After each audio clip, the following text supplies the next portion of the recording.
Okay, so now we're going to look at half guard. So my opponent gets in half guard. Now, as I've mentioned before, one of the most important things here is to make sure I don't give up the underhook. Remember, you're at a nightclub, you've got smelly armpits, you're not all loosey-goosey like, hey, okay, she's gonna end up telling her friends about you, you're not gonna get laid for a year. So make sure it's nice and tucked in, okay? Smelly armpits. I don't want him to get that underhook. So when I'm in this position here, I'm always trying to keep my underhooks nice and tight. I also want to make sure that he doesn't get control of my face, okay? I don't want him to cross-face at any point because this is very painful, okay? So I make sure that one arm is protecting the underhook, the other arm is protecting the underhook and the face. He tries to cross-face, block, okay? You learnt that in karate, belt green, I think it was, green belt, yeah. Block here, do it again. Okay, make sure they can never cross-face you here, can't underhook you. If they can't do those two things, you're already in a good position because defensively, it's very hard for him to get control of me. Okay, I'm trying to defend here, nice and tight. He doesn't have much. He can go for a low underhook and stuff like that. Okay, like a low underhook without my arm, so grab around my waist. Okay, but I can still always get my forearm on the throat. Anytime you feel like he is getting some kind of forward momentum, get the forearm on the throat, push him back. My forearm versus his throat, I'm gonna win that every single time. And he's got a very conditioned one, okay? So make sure you're very defensive like this, okay? Protect from this arm, protect from this underhook, and make sure that you recover. If he does get an underhook and you're in trouble here, it's very hard to come back from this position, okay? Especially if it has an underhook with the crossface. So I'm going to advise against this because it's not good, okay? Especially if he gets you flat. That's the other thing. I always want to make sure that I'm on an angle. I don't want to be flat on my back. It's very hard to be attacking when I'm flat on my back, and it gives him a lot of opportunity. So always try and keep on your side. If he's trying to push you flat on your back, not today, not today, okay? Don't do that. Stop that, okay? That's what you want to look at doing. Now let's look at some ways to attack from this position. One of my favorite ways to attack is by getting an underhook, okay? And it's a little bit of a battle here. It depends on what's going on. If we're trying to battle here and you're trying to do your thing, I need to try and battle mine. Aha! I win my underhook here.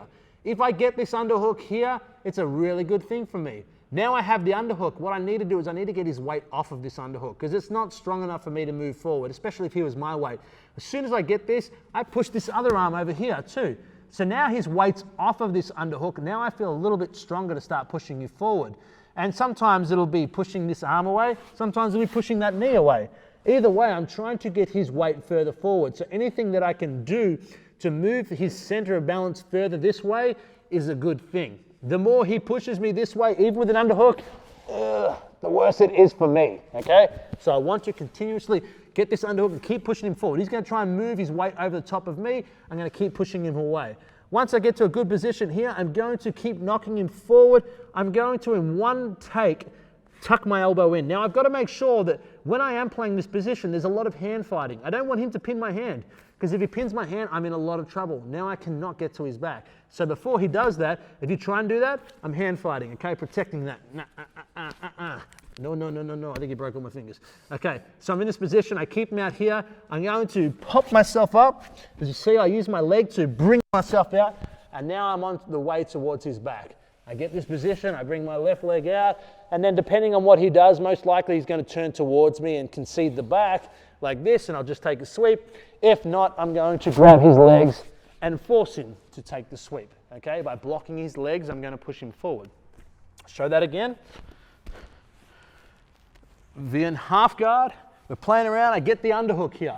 A lot of time to get the underhook, you're going to have to spear your arm through to get it. Because if I try and just jam it in there, it's going to be too hard. The angle's not great. I want to try and slide my way in there, okay?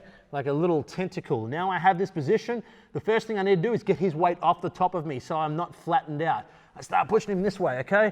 I got that. He's going to try and overhook and lock this arm because he doesn't want me to feed that through. I push him this way. I get up on this arm. Suddenly I'm in this position here. I can also just drive towards him, depending on what he does, but otherwise I'll lock on his ribs, come out here, reach through, boom, take him down, okay? That's one of my favorite sweeps. Another one from this position, okay, we're in here, like this, is I'm going to go to a half it's called a half butterfly guard, I think it is. So I'm in this position, I get an underhook here again, or an overhook. I can do it with both. Actually, I'm gonna go this one with the overhook, okay? So we're in this position, if I can't get an underhook and he gets an underhook, I go to the overhook. Now what I'm gonna do is I'm gonna bring my right foot in between the gap in his hip here as a hook, okay? I'm gonna turn us around so you can see that. Let's switch positions. So you get the underhook and I have the overhook now. So what I'm going to do is I'm going to make a bit of space here, okay? Because I might be too tight to get my foot in. I make a little bit of space. I bring this right foot in. Now I have a hook, okay? Now I'm going to switch again. We're in this position.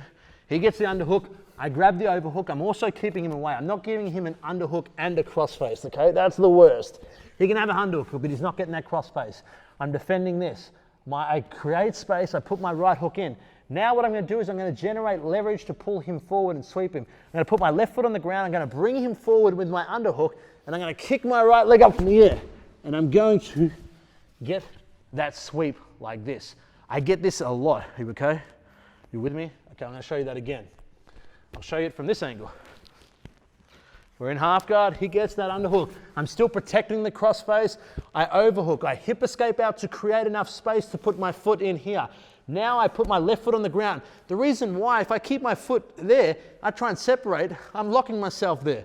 This foot has to come on the ground. I bring him forward and I kick him up in the air. And then I just turn, I take this and chop his arm right off. Those are two of my favorite sweeps from half guard. Make sure you play around with that a lot and be flexible with it. You don't have to do it exactly the way I'm doing it. Just understand the principles of why I'm doing what I'm doing, and you can change the application. Fist bump.